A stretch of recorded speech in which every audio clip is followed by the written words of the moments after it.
প্রথম 3 বছর গোপন দাওয়াত দিয়েছেন। একটা বইয়ের নাম বলে দিই, পড়লে সব বুঝতে পারবেন, আর রাহিকুল মাখতুম। এই বইটা পড়বেন বাসায় গিয়ে, দেখবেন পুরো 23 বছরে নবী সাল্লাল্লাহু আলাইহি ওয়াসাল্লাম কিভাবে দিনের প্রচার ঘটিয়েছেন, প্রসার করেছেন, কখন হিজরত করেছেন, কখন কি করতে হয়েছে, এটা ডিটেলস লেখা আছে।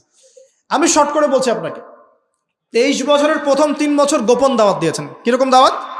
গোপন। তারপরে প্রকাশ্য দাওয়াত যখন শুরু হয়েছে, নির্যাতন বেড়েছে। নির্যাতন যখন বেড়েছে, তিনি সাহাবীদেরকে বলেছেন, প্রথমে তোমরা আবিসিনিয়ায় হিজরত করো। কোথায়?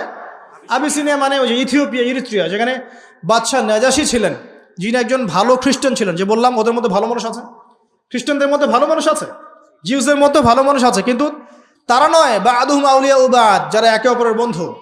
ও শেষ করি না একটা, আল্লাহ পাক বলেছেন ওয়া মান ইয়াতাওয়াল্লাহুম মিনকুম, তোমাদের মধ্যে কেউ যদি ওদের দিকে মুখ ফিরায়, ওদেরকে আউলিয়া বন্ধুরূপে গ্রহণ করে, ফাইন্নাহু মিনহুম, সে ওদের অন্তর্ভুক্ত।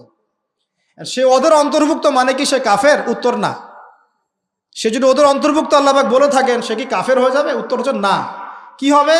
শেষে আসেন, আয়াতের শেষে আল্লাহ পাক বলছেন ইন্নাল্লাহা লা ইয়াহদিল কওমাজ জালিমিন, আল্লাহ পাক এই জালেমদেরকে হেদায়েত করেন না। আল্লাহ পাক কি বলছেন এখানে? জালেম। আল্লাহ পাক তো কাফের বলেন নাই। তা আমরা আবার কোথায় বললাম যে ওরা কাফের হয়ে গেছে?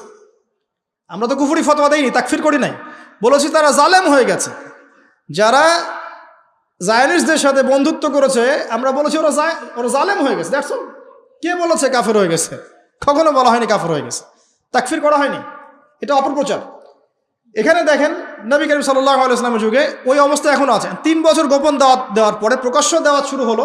এবার নির্যাতন বাড়ার পর প্রথম হিজরত আবিসিনিয়ায়, তারপর তায়েফবাসী ইসলাম কবুল করে নাই।